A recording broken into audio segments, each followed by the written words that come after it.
Bueno, pues iniciamos la semana con buenas noticias. Felicitamos a Alfonso Cuarón por los Óscares, por la distinción a la película Roma, considerada premiada como la mejor película de habla no inglesa, la mejor película extranjera. Lo felicitamos también por su Óscar como mejor director, también por el Óscar en fotografía. Nos da mucho gusto que un mexicano, un equipo, un grupo de actores profesionales tengan este reconocimiento tan importante en el cine. De modo que felicidades a todos los que hicieron la película Roma. También les informo que está fuera de peligro Raúl Misael Flores Flores, soldado que fue envuelto en la bandera en Chihuahua. Esto el día sábado. Tenemos ya el diagnóstico de su estado de salud y tiene lesiones, según el diagnóstico, que no ponen en peligro la vida y tardan en sanar más de 15 días, pero está estable. Esto es una buena noticia. También es una buena noticia el que se celebró el fin de semana la consulta para la termoeléctrica y se van a dar a conocer ahora los resultados. Muchas gracias a todos los que participaron en esta consulta. 55,715 ciudadanos participaron. Y este fue el resultado. Por el sí, 59,5, por el no, 40,1.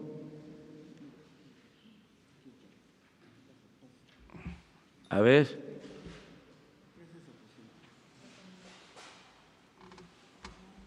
Por el sí,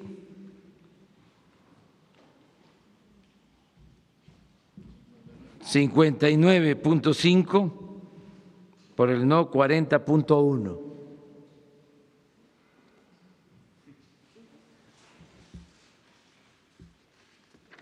Se pudo llevar a cabo esta consulta, es un buen ejercicio democrático en un ambiente de mucha polarización, porque como ya hemos visto, se impuso esta obra desde el gobierno anterior sin consulta, se afectaron comunidades, incluso hubo represión y se creó todo un movimiento contrario a la termoeléctrica y al gasoducto, pero teníamos que enfrentar este asunto. Se trata de una planta terminada con una inversión de alrededor de 25,000 millones de pesos, que no podíamos dejar que se convirtiera en chatarra, porque no es como se pensaba de empresarios extranjeros, es una planta de la Comisión Federal de Electricidad. Al operar esta planta permitirá alumbrar, dar energía eléctrica a todo el estado de Morelos.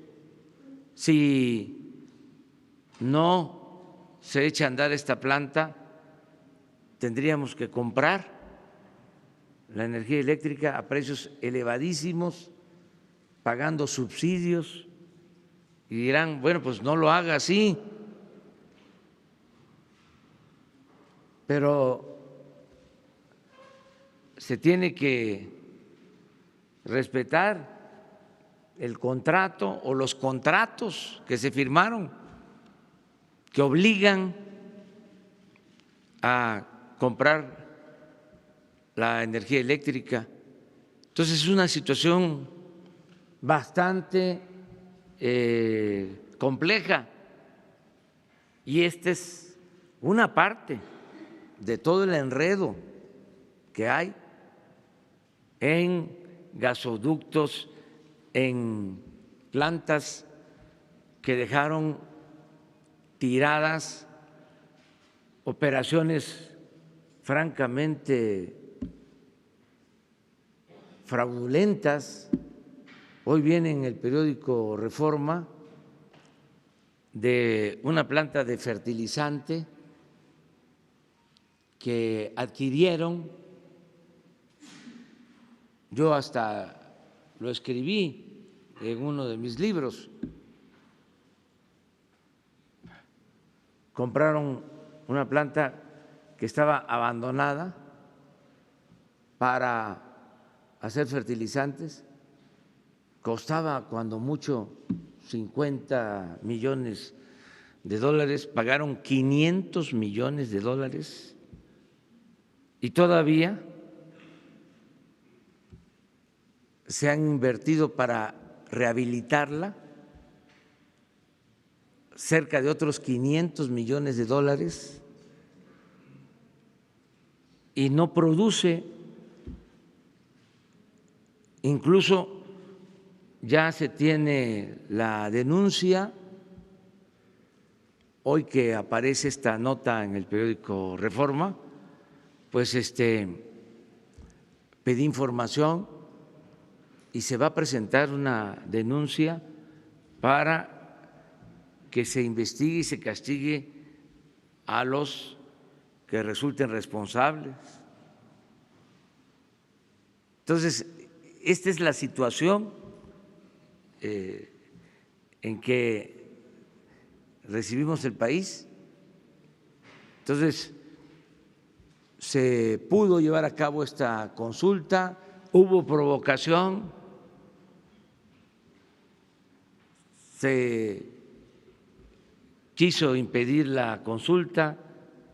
Yo hago un llamado a todos para que cuando tengamos diferencias se resuelvan con el método democrático. Esto es lo mejor, por eso estoy satisfecho, porque esto es mandar obedeciendo,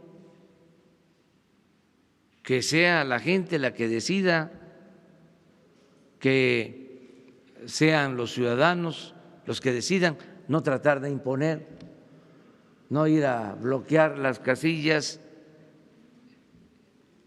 o a querer tomar las casillas, quemar las urnas. Eso no. Afortunadamente, la gente está muy consciente.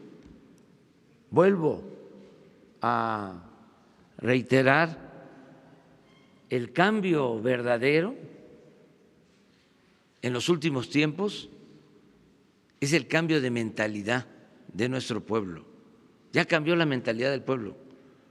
Y cuando cambia la mentalidad del pueblo, cambia todo. Hay veces que hay revoluciones y no cambia la mentalidad del pueblo.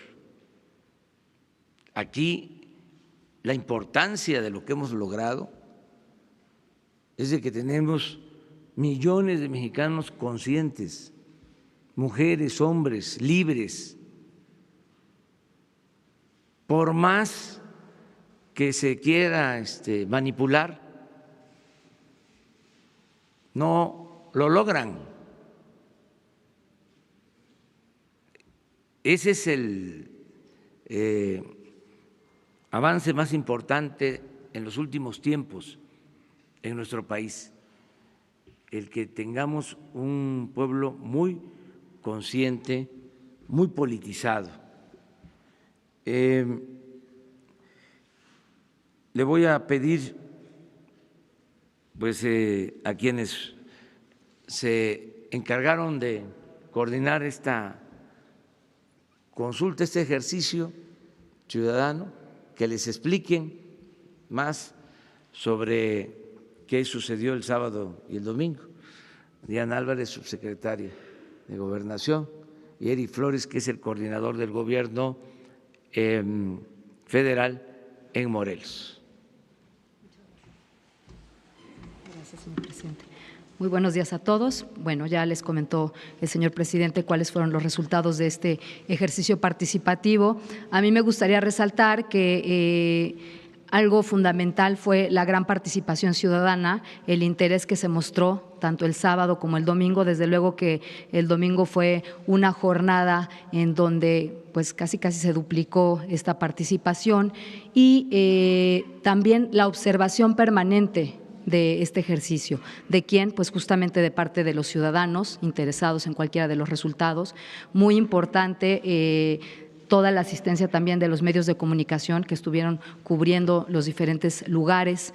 Desde luego, la Comisión Nacional de Derechos Humanos, su presencia permanente, y también la Comisión de Derechos Humanos del Estado de Morelos también hicieron una gran diferencia para darle certeza a este proceso de participación.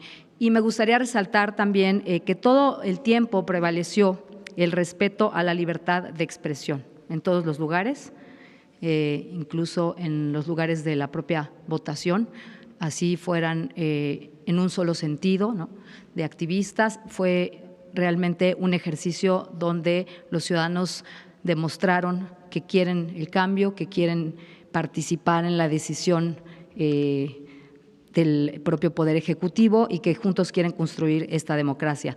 Hubo algunos incidentes, estos incidentes ustedes los fueron conociendo el fin de semana y afortunadamente pues estuvieron muy localizados y tuvimos el apoyo también desde luego del Gobierno del Estado de Morelos y de Tlaxcala y de Puebla para proteger los intereses ciudadanos y que no hubiera ninguna perturbación grave, que tuviera alguna repercusión importante. Estamos muy contentos con este resultado, sobre todo porque fue muy transparente todo el proceso durante la votación, pero también durante el conteo. Todo el mundo pudo ver y contar votos y tener copias de las actas. Así es que pues esto realmente fortalece este proceso que iremos construyendo. Me gustaría que el delegado del Estado de Morelos nos pudiera hablar un poquito de los incidentes y alguna otra situación dentro del Estado.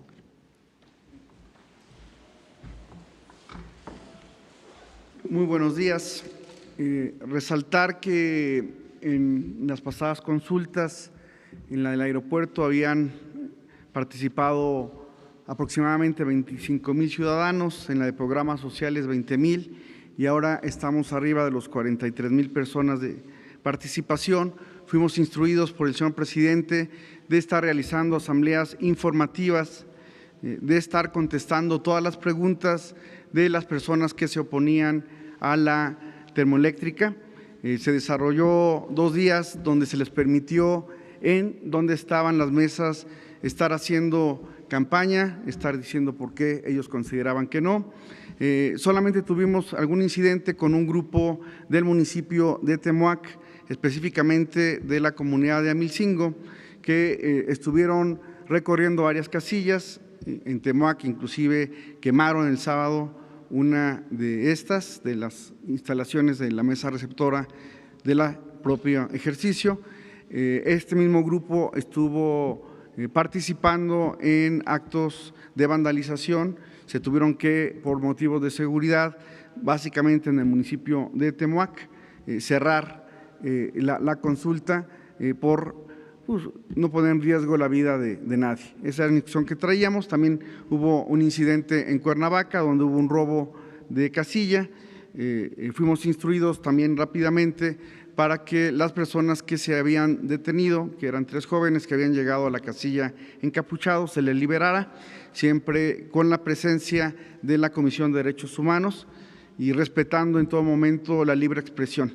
Esa fue la instrucción que recibimos del señor presidente, no caer en provocaciones, y eso fue la instrucción que le dimos a todos los servidores de la nación que estuvieron participando en estas mesas. El día de ayer también una de las casillas de Jonacatepec fue robada y llevada a Amilcingo, donde también fue quemada. Tengo que destacar que tanto en Jonacatepec como en Cuernavaca, después de que sustrajeron la urna, se volvieron a instalar para que continuara el ejercicio de participación.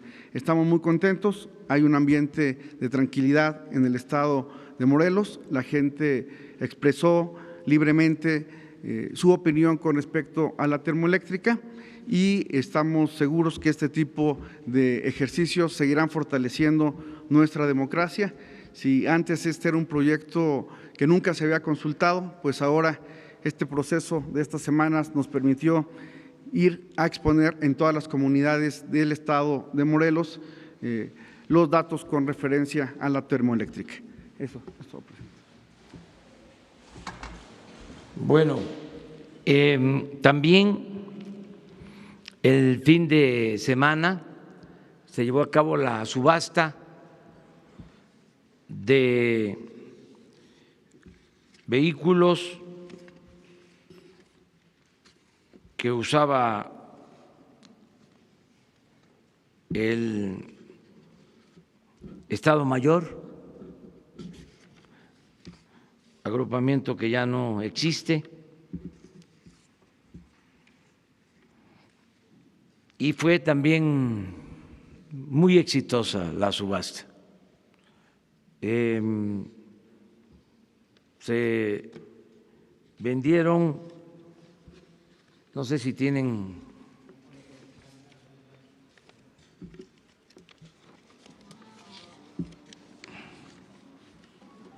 quiero 2 millones, información. me dan 3 millones, 3, Miren. 4 millones, 4, quiero. Denme 195. Estos son los resultados. Se vendieron el 90% de los vehículos que se subastaron, solo quedaron 22.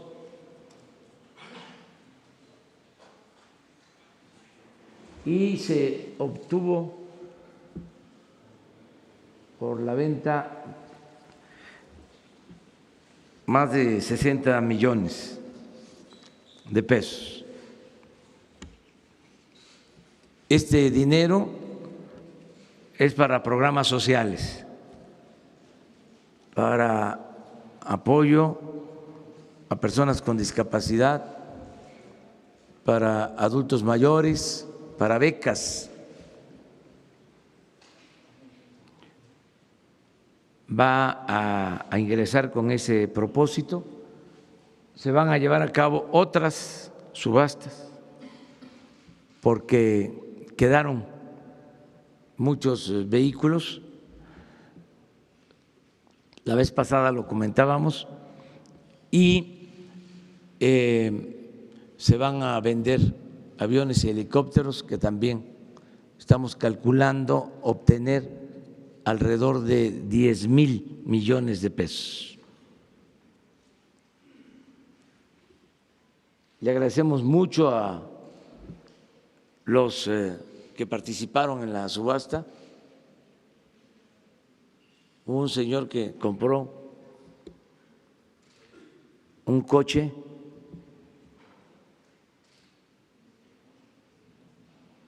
de lujo y además ofreció que si lo necesito me lo va a prestar.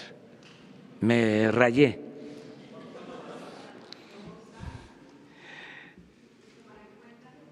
No, pero le agradezco el gesto. Es un carro que se vendió en 2 millones de pesos. Ya posteriormente les van a entregar toda la información. Y decirles que el fin de semana estuvimos en Tabasco, Chiapas, Campeche y Quintana Roo, iniciando programas de bienestar. Le dimos atención al inicio del programa de crédito ganadero a la palabra. Es una inversión de 4,000 millones de pesos para entregar a ejidatarios, a pequeños propietarios, novillonas, vacas, sementales. Son créditos sin intereses, sin papeleo, sin burocracia, a la palabra, a pagar en 3, 4 años con las crías. Esto va a ayudar a muchos pequeños ganaderos del país. Estamos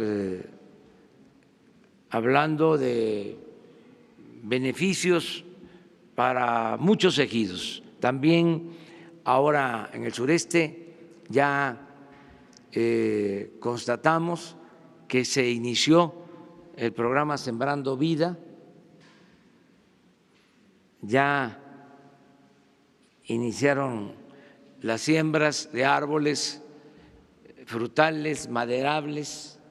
Este es un programa extraordinario porque se van a sembrar 1 millón de hectáreas de árboles frutales y maderables y se van a generar 400,000 empleos permanentes en los 6 años. No son empleos temporales, 400,000 empleos.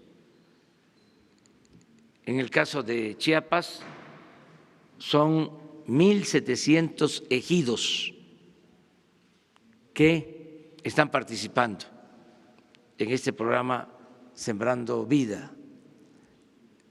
Y nada más en Chiapas significa una inversión de 5,000 millones de pesos. En el caso de Chiapas son del millón de hectáreas 200,000 hectáreas para Chiapas y significa crear 80,000 empleos en 1,700 ejidos y comunidades. Esto nunca se había llevado a cabo y la gente está muy participativa, muy contenta. Eso es lo que pudimos constatar. Terminamos ayer en Chetumal, Quintana Roo, con 2 actos, uno como homenaje a nuestra bandera, a nuestro lábaro patrio, y otro acto donde se presentó el plan sobre turismo para el país. Les recuerdo que va hacia adelante el propósito de descentralizar al gobierno federal y la Secretaría de Turismo se va a trasladar a Chetumal, Quintana Roo. ya se tiene también el edificio. Me dio también mucho gusto. Fíjense que como ya llevamos tiempo de opositores, o llevábamos tiempo como opositores, iba yo a Quintana Roo, iba yo a Chetumal, y siempre me tomaba yo una foto en un elefante blanco, en una construcción que habían dejado en el abandono, una escultura de Sebastián. Hicieron un muelle hacia el mar y adentro de un espacio se iba a crear, ese era el propósito, un monumento al mestizaje, y tardó 12 años abandonado y con muchísima inversión. Ahora me dio gusto que pasé, y ya está terminado, pero luego vamos a la reunión de turismo y el gobernador informa que ese edificio es el que le va a donar, prestar a la Secretaría de Turismo para que ahí sea la sede de esta dependencia federal. Entonces, esto demuestra que las cosas están cambiando. Para los que manejan las redes sociales, ahí pueden encontrar en años anteriores mis face sobre el monumento en ruinas, y ahora ya prácticamente terminado, va a ser la sede de la Secretaría de Turismo. Bueno, pues eso es lo que queríamos informarles. Y ahora nos vamos a ir en medio, ¿les parece?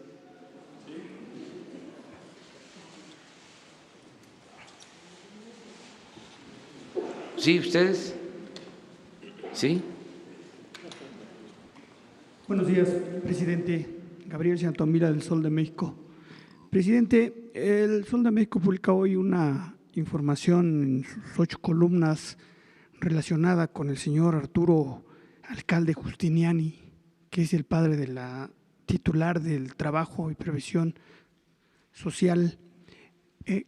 Preguntarle si no se visualiza algún conflicto de interés en esta dependencia, considerando en que don Arturo pues es abogado laboral, es consultor de diferentes sindicatos, de diferentes sindicatos universitarios de aviación, y bueno, también se le ha acusado de que las huelgas en Matamoros, Tamaulipas, pues también ahí tuvo que ver con asesoramientos, ¿no? Me gustaría conocer su opinión en ese sentido. Y también pues llamó mucho la atención que ayer, en el 87 aniversario de la CTM, ahí en el Auditorio Nacional, pues tampoco asistió la Secretaria del Trabajo y Previsión Social. Gracias por su respuesta, presidente. Bueno, pues fue en representación del Gobierno de la República la licenciada Olga Sánchez Cordero al aniversario de la CTM, y en el caso de la Secretaría del Trabajo, pues seguramente tuvo que cumplir con otros compromisos, y si existe conflicto de intereses, pues eso es cosa de revisarlo legalmente. Nosotros vamos a tomar en cuenta lo que tú estás planteando ahora y vamos a dar una respuesta si existe conflicto de intereses. A ver, nada más ahí. Buenos días, señor presidente. Sobre la consulta, ¿por qué se quitaron las casillas por cuestiones de seguridad si la gente ya estaba reunida en las plazas para votar? ¿Cómo?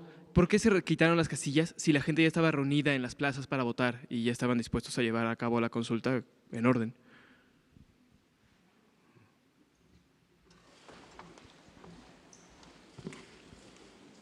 No es que estuviera la gente ahí, más bien después de que se vandalizan, pues se tienen que cerrar por motivos de seguridad. Es evidente que después de un acto de violencia, pues no se podía caer en una provocación, y esto básicamente, insisto, sucedió en las 3 mesas de Temoac. Si se hubiera reinstalado ahí la casilla, como sí pasó en Jantetelco o en Cuernavaca, lo hubieran vuelto a quemar y no valía la pena seguir generando un clima de violencia, porque no era la instrucción que nosotros traíamos. Ahí viendo, la compañera y luego tú. Gracias, buenos días, presidente. Estefania Ochoa, de ADN 40. Usted apoyó la entrada de ayuda humanitaria a Venezuela, sin embargo, este fin de semana se registran varios incidentes en este tenor del traslado de los camiones, incluso se quemaron algunos camiones enteros con ayuda humanitaria. ¿Usted considera que esto abona a llegar a la pacificación en este país ante este conflicto político? Gracias. Mire, nosotros tenemos muy claro que tiene que buscarse una salida pacífica, negociada, en el caso de Venezuela. Nosotros nos estamos ciñendo a lo que establece la Constitución, lo he repetido muchas veces, no intervención y autodeterminación de los pueblos. Es un tema que polariza, hay posturas de un lado y de otro. Nosotros nos ajustamos a que se respete la voluntad de los pueblos y que se busque solucionar los problemas de manera pacífica. Solución pacífica, dice nuestra Constitución, de las controversias. No queremos violencia en ninguna parte. Nosotros somos partidarios de la no violencia, pero no puedo opinar más porque está muy polarizado. Yo lo que considero es que lo mejor es el diálogo, lo mejor es alejar la tentación del uso de la fuerza, que se busque una solución diplomática. Hay muy buenos diplomáticos en el mundo. Hay que establecer puentes, construir puentes de entendimiento, no querer imponer las cosas. Nada por la fuerza, todo por la razón y el derecho. Buenos días a todos. Alberto Morales, del periódico Universal. Presidente, para preguntarle, hoy se da a conocer que la banca de desarrollo prácticamente está detenida, Nafin, Bancomex, todos estos bancos, han salido funcionarios que están deteniendo la operación en la entrega de créditos por temas de autoridad. Preguntarle cuál es su opinión y una segunda pregunta con referencia a la película Roma, si la verá, pero también si su gobierno va a enviar al Senado la ratificación del convenio 189 que tiene que ver con trabajadoras domésticas. ¿Con trabajadores? Trabajadoras domésticas, para derechos de… Sí, desde luego, sin duda. Eso es parte de nuestra propuesta. Ya es un acuerdo que se tiene, incluso hablamos de eso con el presidente de la Organización Internacional del Trabajo. Lo otro es… Sobre la banca de desarrollo, señor. Sí, se está trabajando, nos estamos preparando para que se apoye el crecimiento económico con la banca de desarrollo. Queremos que funcione bien el gobierno, pero queremos acabar con la corrupción y terminar con los privilegios. Entonces, ahí vamos poco a poco. Por ejemplo, se acordó, y esto es muy importante, de que ya no se va a entregar dinero a ninguna organización social, ciudadana o de la llamada sociedad civil. El dinero del presupuesto ya no se va a transferir a ninguna organización campesina, de construcción de vivienda, de filantropía, de fomento a la cultura, al arte, a la ciencia. No, ya todo va a ser administrado por el gobierno. Para eso es el gobierno. Porque había la mala costumbre de que del presupuesto se transferían fondos a organizaciones sociales y no había transparencia. Y les estoy hablando de miles de millones de pesos que recibían hasta organizaciones campesinas, obreras, organizaciones no gubernamentales. Todo eso se termina. Eso ha generado alguna inconformidad, pero pues se va a acabar el derroche y ya no van a haber estos malos manejos. Ya no hay malos manejos y están en su derecho de protestar. En el caso de las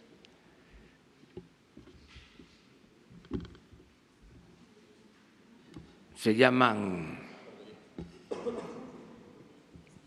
las organizaciones de la sociedad civil, ¿sí? Incluso programas ecológicos, programas de medio ambiente, pues para eso es la Secretaría del Medio Ambiente. Entonces, todo eso se está arreglando. Pero tú me ibas, ¿había otra cosa? Ah, sí, no, es una extraordinaria película.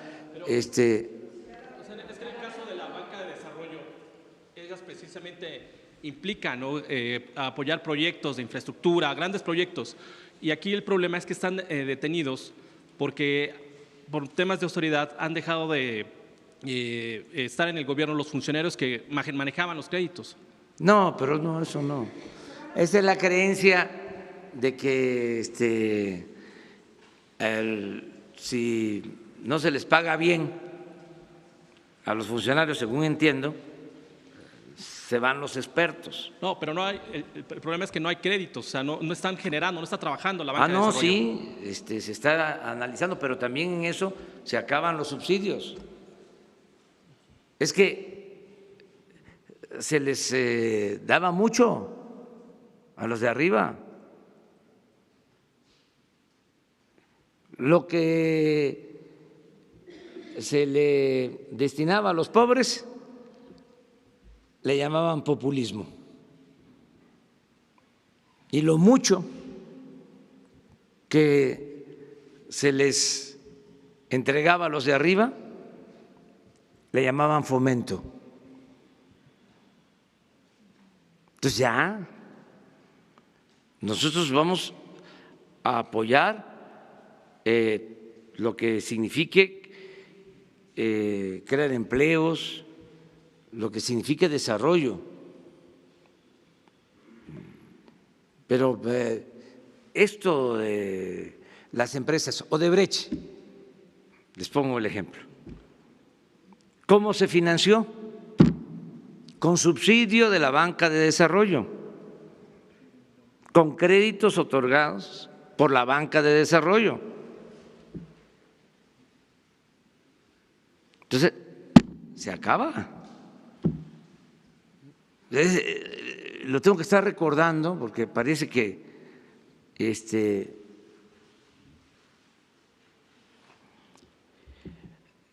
tienen amnesia. Entonces, ¿para qué llegamos pues? ¿Para seguir con lo mismo? Revisen el caso de Odebrecht. La planta de Pajaritos para polietileno fue financiada con la banca de desarrollo, con subsidio, además de la corrupción. Entonces, ¿qué? ¿Vamos a seguir con lo mismo? Lo que diga mi dedito.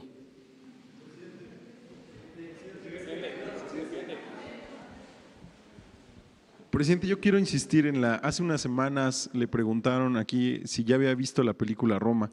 No la he podido ver, pero ahora, pues una película tan importante, premiada, de mexicanos, que me siento orgulloso, pues tan luego tenga tiempo, la veo. Estoy en deuda, pero ya me voy a poner al corriente. Oiga, y preguntarle, ¿habló ya con el director Alfonso Cuarón? ¿Le llamó por teléfono? No. Él ha sido una de las personas que ha mostrado su apoyo a su llegada al gobierno y por otro lado, él dijo en algunas entrevistas que Roma mostraba que México es un país profundamente racista y quisiera saber si usted comparte esta Totalmente visión. de acuerdo con él. O sea, en México todavía, desgraciadamente, hay mucho racismo. Y lo abrazo desde aquí y lo felicito. Y anoche ya no pude porque yo me acuesto temprano, o sea, pero tenía yo pensado hacerlo ahora en la mañana.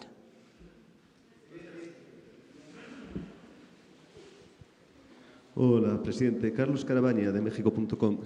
Verá, 3 preguntas. La primera, las asociaciones y vecinos en la zona de Cuautla mantienen un plantón frente a los últimos 140 metros del acueducto de la planta. Querría saber qué plan hay para convencerles y qué va a hacerse en caso de que, como nos han dicho a nosotros, no quieran levantarlo. Luego, hace un par de semanas, usted anunció la moratoria de 10 años para los funcionarios que hubieran estado dentro de su gobierno para que lo pasaran a la función privada. Querría saber cómo funcionaría en el caso exacto de Alfonso Romo o Torruco Márquez, que son gente que tiene intereses empresariales bastante conocidos. Y luego ya una última. La semana pasada pasó una parte de la Guardia Nacional y hace un par de semanas supimos de la muerte de una persona en Tamaulipas por disparos del Ejército. Desde abril de 2014 no se publican desde la Secretaría de Defensa Nacional civiles muertos y heridos en enfrentamientos con el Ejército. ¿Van a volver a publicarse esas estadísticas? Sí, mire, vamos a estar informando constantemente. Desgraciadamente hay todavía violencia, estamos haciendo todo un esfuerzo para conseguir la paz y pierden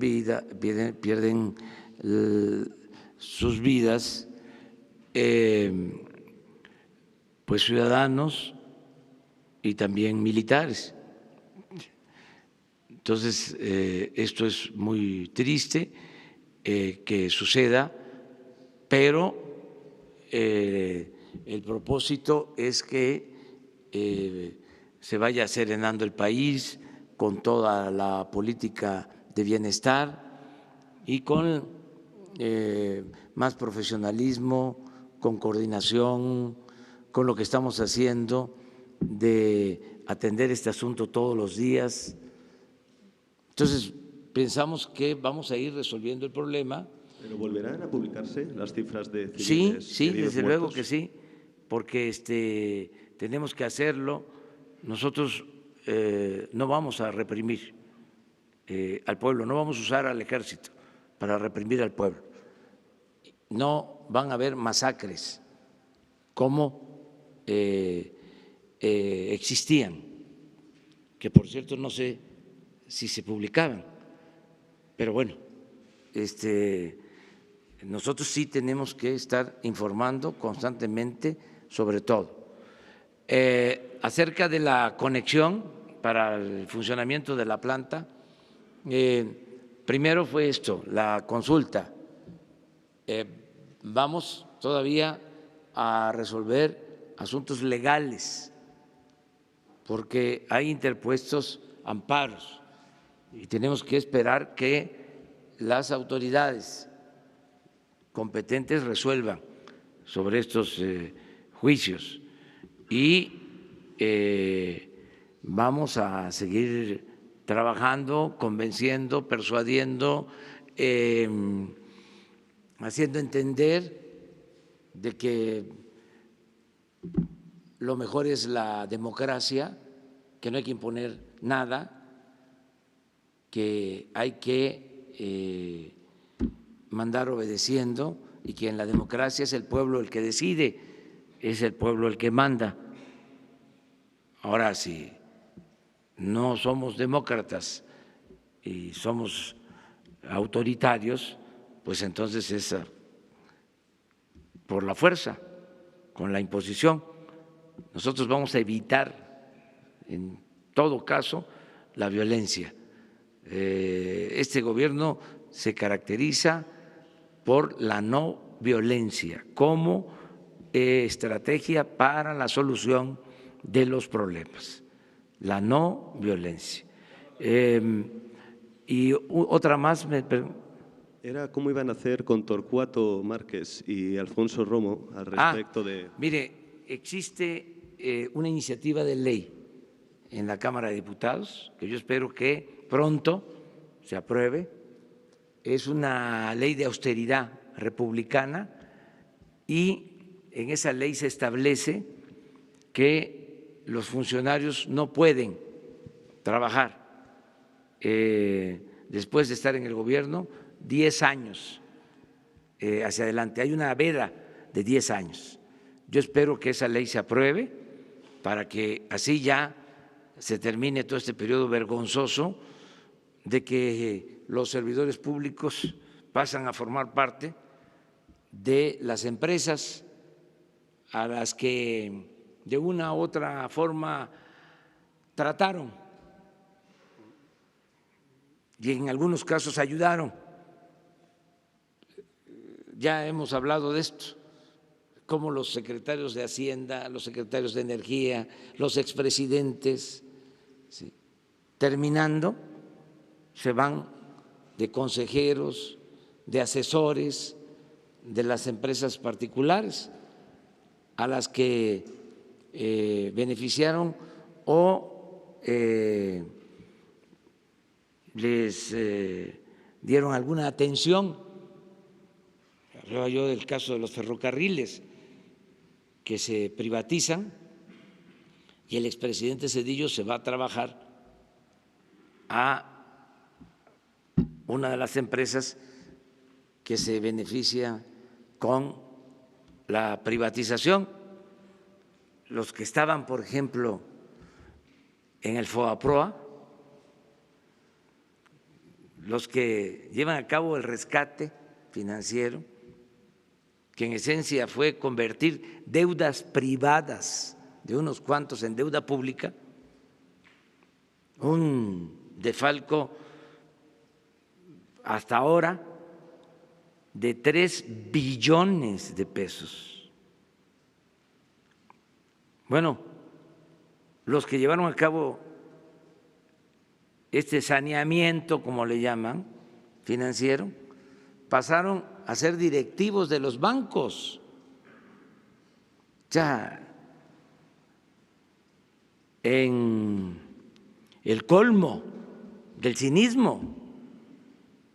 Entonces, eso ya se va a terminar. Pues ya ese es su problema, pero a nivel de otras empresas o ya no podría trabajar en el caso de que se autorizara. ¿Sí? Si tiene conflicto de interés, si hizo alguna negociación con el gobierno. No, esto es cambio. Si no, no vamos a terminar, nunca. Y lo ven normal. Hay una especie de enajenación en las cúpulas. ¿Por qué no es posible, si yo estuve en Hacienda, que yo me vaya a trabajar a un banco?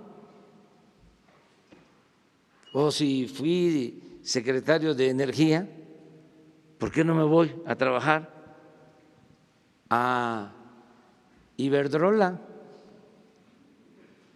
Ya se me fue, pero ni modo. Ese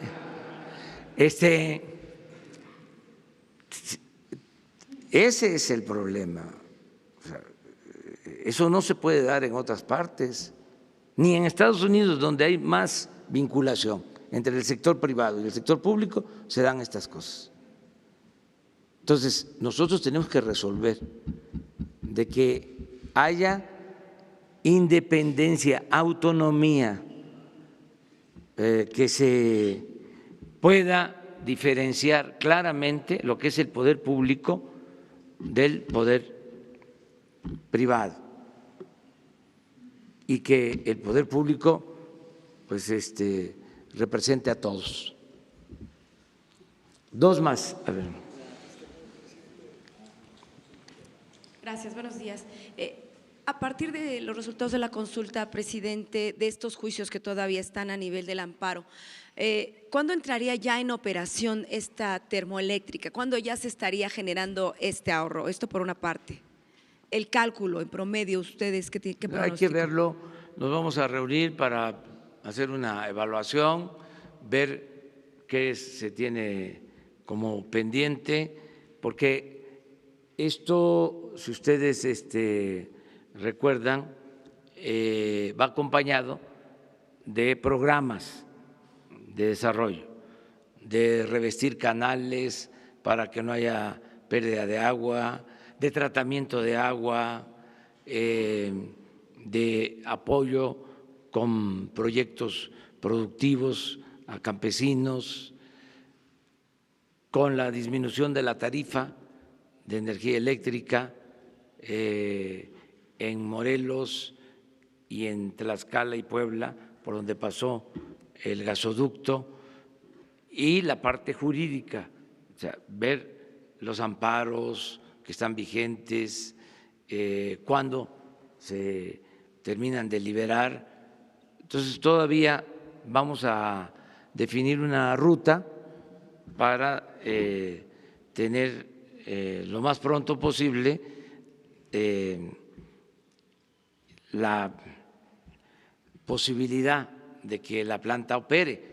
¿Este mismo año o para sí, el próximo? Mire, si la planta no opera, se pierden, entre otras cosas, entre otros recursos, otras cantidades, alrededor de 4,000 millones de pesos al año. Entonces, tenemos que apurarnos.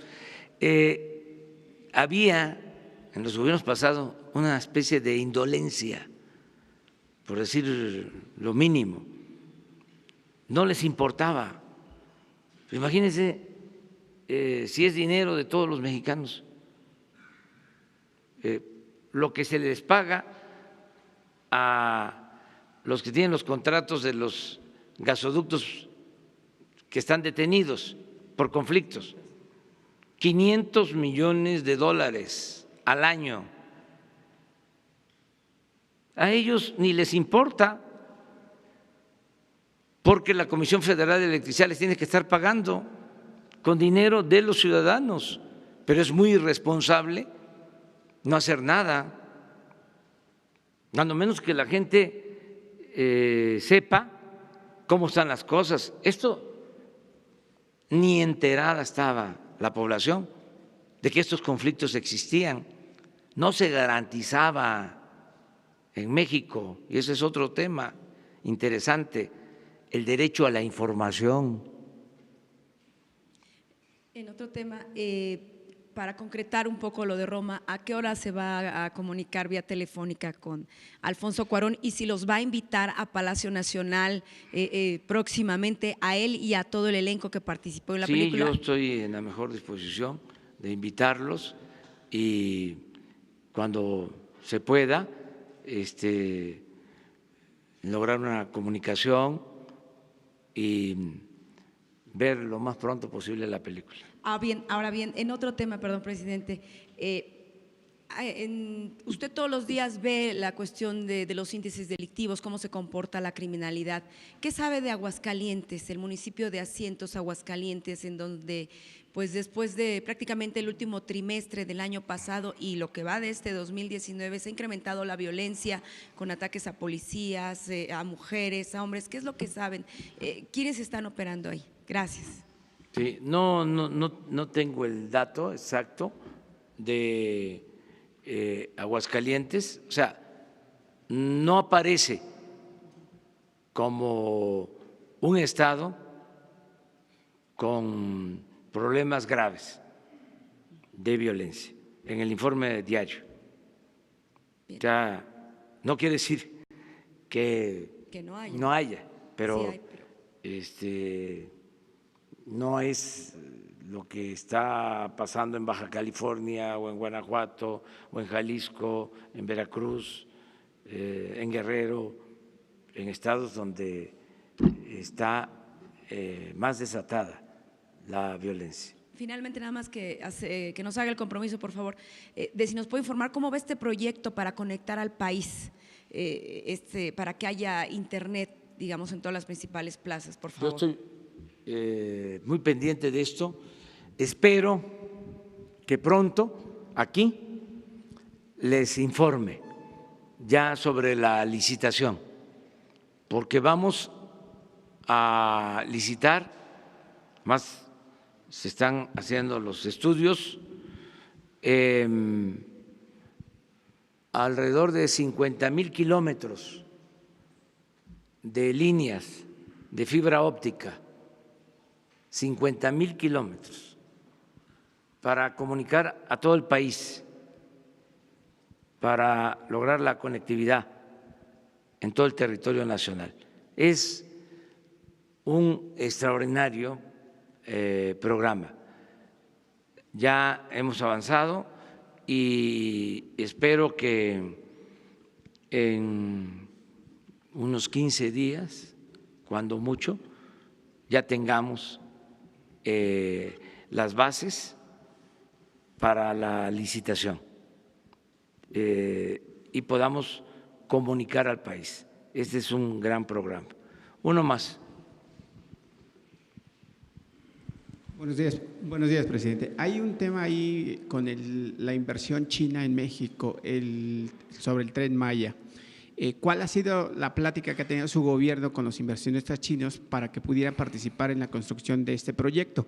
Ya que en el gobierno de Enrique Peña Nieto se dejó muy mal parado al país con la suspensión del tren y se tuvieron que pagar millones de dólares por suspender la obra. ¿Cuáles han sido las pláticas para que su gobierno invite nuevamente a esta comunidad y participe en este gran proyecto? Y hay otra pregunta después de que me conteste, por favor. Sí, vamos a convocar a la construcción del Tren Maya. También pensamos que en 15 días, un mes, ya tenemos las bases para la licitación. Ya se llegó a un primer acuerdo de que va a tener financiamiento público y privado, que vamos a construir en 4 años los 1,500 kilómetros, que ya tenemos sin problema liberados alrededor de 800 kilómetros de derecho de vía. Entonces ya estamos trabajando en eso y van a hacer licitaciones públicas para empresas nacionales y extranjeras. Pero ¿cómo ha sido retomar y convencer a los chinos? Porque rechazar una inversión de esa naturaleza deja mal parado al país. Hoy, ¿cómo ha sido el diálogo? Con mucho respeto para todos los gobiernos. Afortunadamente, tenemos ofertas de inversión de gobiernos extranjeros para todas las obras de infraestructura que se van a realizar. O sea, no nos va a faltar dinero, porque hay mucho interés en invertir en México. Yo les comentaba la vez pasada que inicialmente el gobierno de Estados Unidos había aprobado una inversión para México de $2,000 millones y de 2,400 millones de dólares, y aumentaron 2,000 más. Tenemos disponibles para proyectos alrededor de 4,400 millones de dólares. Estos 2,000 adicionales fueron para inversiones en el sur-sureste del país, con el propósito de enfrentar de esta manera el fenómeno migratorio. Pero constantemente hay representantes de gobiernos que nos plantean el interés en construir o en participar en la construcción de los trenes, de los puertos, de todas las obras de infraestructura. Y la segunda pregunta, presidente. ¿Mande? La segunda pregunta, por favor. El campo mexicano ha venido pues prácticamente desapareciendo porque se ha abandonado, está erosionada la tierra. Usted ha impulsado un proyecto para invertir en el campo de los campesinos. Pero hoy el Registro Nacional Agrario, en contubernio con los presidentes municipales y algunos gobernadores, le han despojado de sus tierras a los campesinos. Hay un proyecto de su gobierno para que se vuelva a retomar pues, y regresarle pues, a los campesinos lo que se les ha arrebatado. Y también el centro, usted ayer decía que el norte país se congratulaba de que hubiese crecido y que ahora el sureste mexicano con su gobierno se le va a inyectar, pues obviamente un proyecto de trabajo para su avance. Pero ¿qué pasará con el centro del país, con Puebla, Tlaxcala, Hidalgo, que también están abandonados y muchos campesinos a veces sí comen, a veces una vez al día, presidente? Sí, no, es todo el país, pero procurando que sea desarrollo parejo, horizontal, porque en lo general creció en los últimos tiempos el norte, el Bajío, también el centro, y donde hubo decrecimiento de la economía fue en el sur-sureste, los estados más pobres, Guerrero, Oaxaca, Chiapas, Tabasco, Campeche, Yucatán y solo Quintana Roo, por el turismo.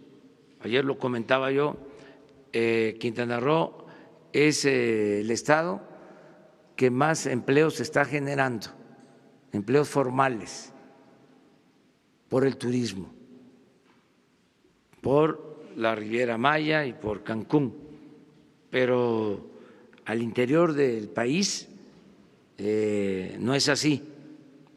Tenemos decrecimiento económico. Entonces, lo que se va a buscar, lo que se está procurando es que sea un desarrollo parejo, y desde luego que aquí en el centro vamos a apoyar mucho, en Puebla mucho, en Tlaxcala.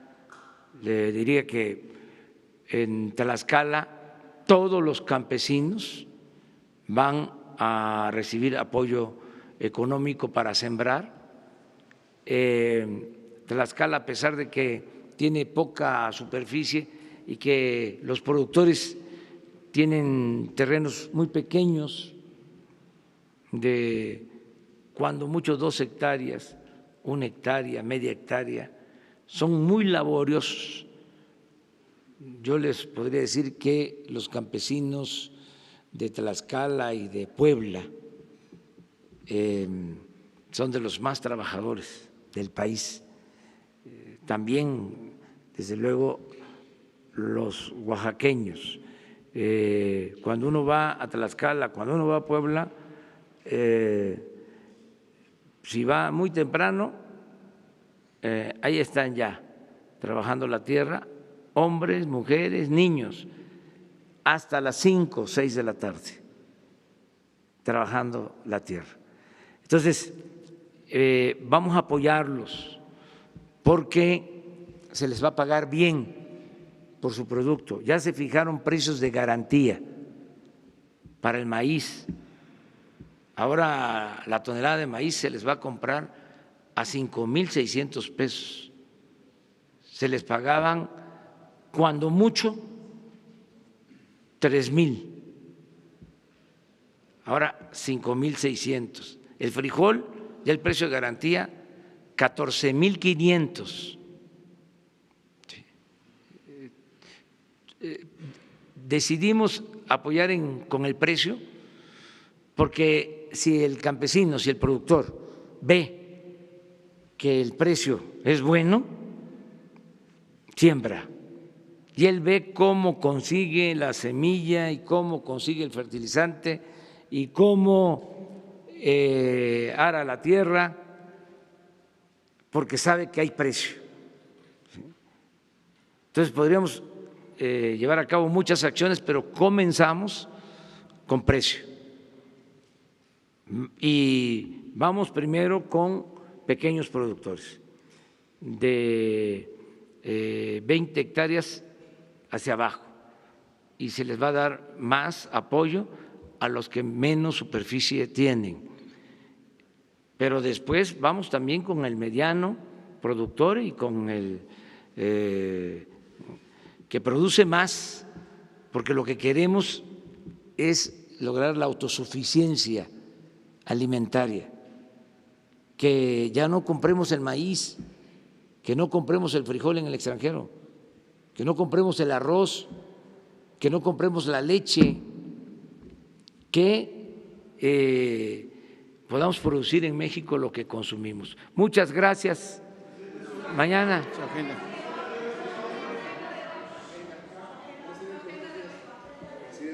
Presidente, buenos días. Joel Cruz, de XEU, del puerto de Veracruz. Preguntarle, presidente, ¿tiene planeado el gobierno federal alguna estrategia para enfrentar los índices delictivos en la entidad veracruzana? Hace unos días se registraron linchamientos en el municipio de Soledad Atzopa, en la Sierra de Songolica. Se suma a otros casos de secuestros y homicidios. ¿Qué piensa hacer el gobierno federal al respecto? Estamos trabajando con ese propósito. Miren, hoy hablamos de la importancia que tiene el que se haya aprobado lo de la Guardia Nacional, porque esto nos va a permitir tener presencia en todas las regiones del país. La Guardia Nacional va a estar en la Sierra de Songolica, va a estar en Tlapa, Guerrero, en la montaña, va a estar en Chilapa, desde luego en Acapulco, va a estar en Tijuana, va a estar en todo el país. Es que no se atendió el problema de la inseguridad, no había elementos. Se usaba al ejército, se usaba a la marina, pero no para garantizar la seguridad, sino para operativos especiales en contra del crimen.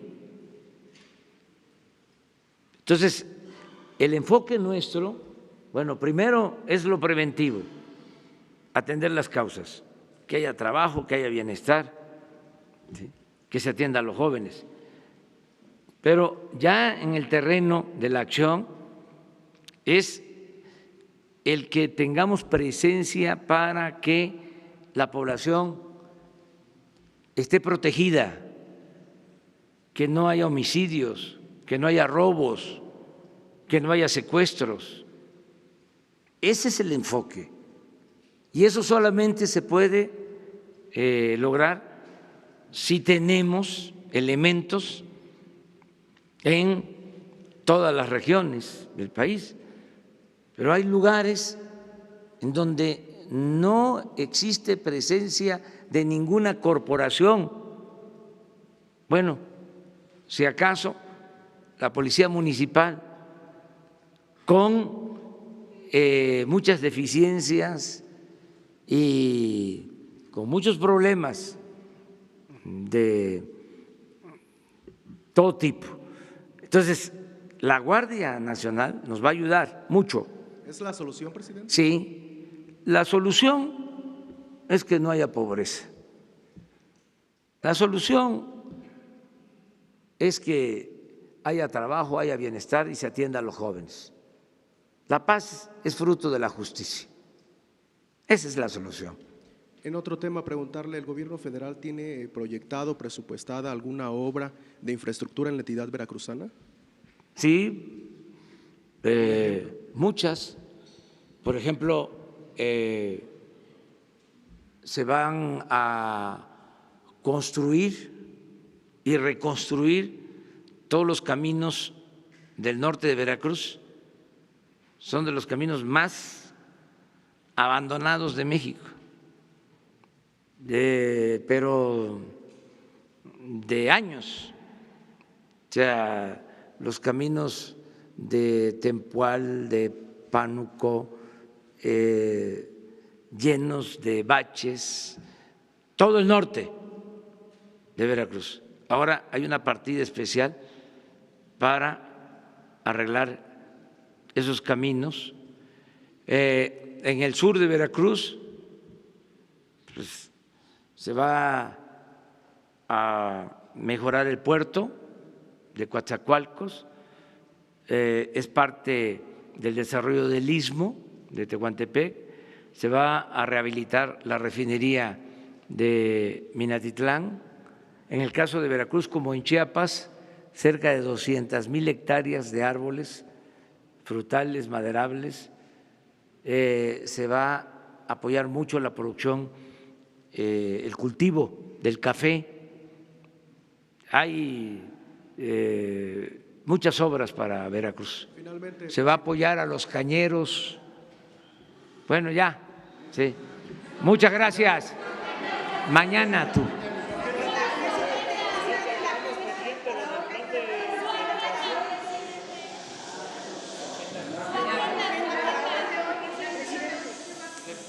Le pido a por este lado. Sí, vamos mañana.